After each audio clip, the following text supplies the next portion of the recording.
咁今日咧就同大家分享下咧呢個丙午年嘅風水點樣做佈局。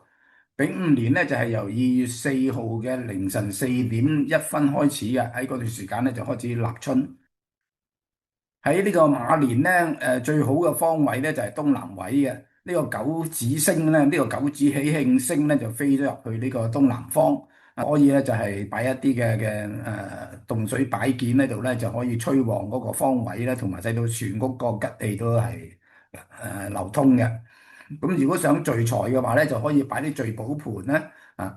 最好就係紅色嘅聚寶盤啊。咁由於嗰個方位咧就係木咧就係生火就泄咗個木嘅，咁所以最好擺翻啲嘅木擺翻啲嘅樹喺度。